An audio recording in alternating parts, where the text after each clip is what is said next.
Pagi datang diiringi dengan kicauan suara-suara burung yang bernyanyi begitu merdu, rerumputan disegarkan oleh embun pagi yang membasahi mereka. Sang surya pun tak kalah cerianya. Dengan sinarnya, ia menyalurkan semangat kepada setiap penduduk bumi.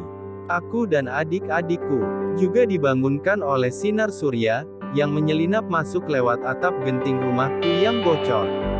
Turun dari ranjang kayu yang telah rapuh, adikku langsung meregangkan otot. Berbeda denganku, aku punya kebiasaan aneh setiap kali bangun tidur. Mataku tertutup rapat, aku tak bisa menguceknya, karena akan pedih. Juga bibirku, kedua bibirku juga tak bisa dibuka ketika bangun tidur. Jika ingin membuka keduanya aku harus mencuci muka terlebih dahulu. Walau mentalnya terganggu, tapi adikku begitu peka, setiap pagi keduanya lah yang membantuku ke kamar mandi yang ada di dapur. Aku masuk ke kamar mandi dan sekalian membersihkan diri. Ayahku tak pulang dari semalam, setelah pergi ketika memarahiku, ia tak terlihat lagi. Begitupun ibuku, ibu tak pulang dari kemarin. Aku tahu ibu di mana. Di mana lagi kalau bukan sedang berada di klub, untuk apa? Untuk apa lagi kalau bukan menjual tubuhnya kepada setiap pria-pria hidung belang. Ayahku tak peduli, ia asli orang Eropa. Hal yang seperti itu biasa baginya. Aku pun tak peduli pada keduanya, aku hanya mengkhawatirkan nasibku dan juga adikku. Hari ini juga, aku akan meninggalkan mereka berdua, siapa yang akan mengurus keduanya? Ibu, ayah, mana mungkin mereka peduli. Apa yang harus aku lakukan sekarang? Kebetulan hari ini kantor libur. Aku bisa mempersiapkan adikku, untuk aku tinggalkan. Aku tak begitu khawatir tentang masak-memasak.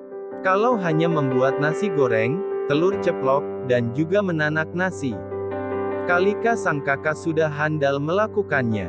Tapi untuk membeli semua bahan makanan keluar rumah, aku khawatir mereka dibully lagi. Dan akhirnya aku memutuskan untuk mampir ke rumah setiap minggunya guna membawakan bahan makanan untuk kedua adikku.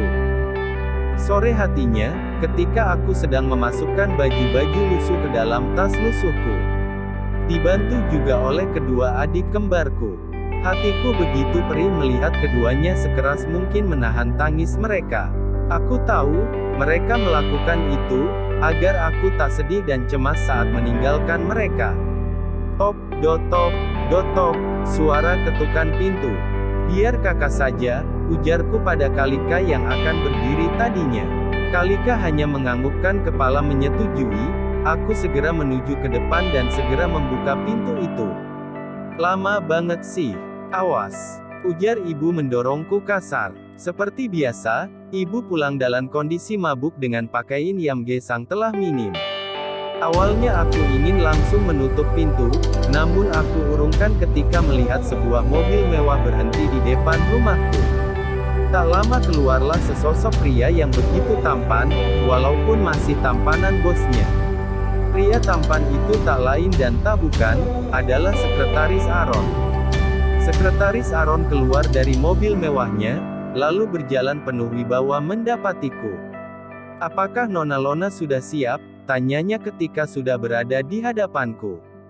Saya siap, Sekretaris Aaron. Sebentar saya ambil tas saya lebih dulu.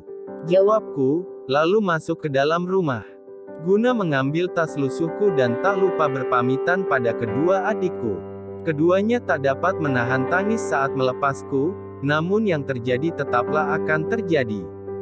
Aku akan pergi untuk menjadi budak.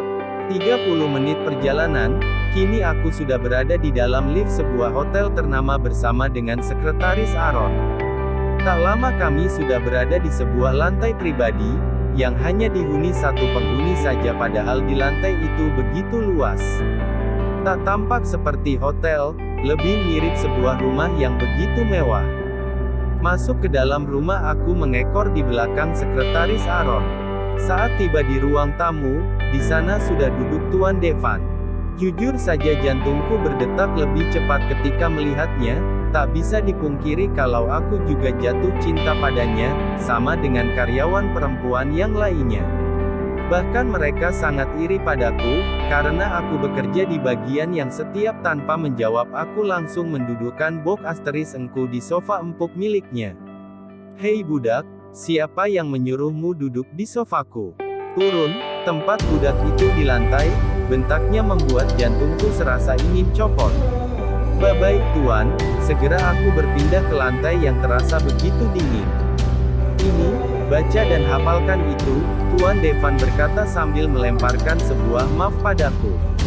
Apa ini tuan? Tanyaku heran. Apalagi, kalau bukan peraturan dan juga daftar pekerjaan yang harus kau lakukan selama menjadi budakku, sahutnya membentak. Aku tak lagi berkata, segera aku membaca surat itu.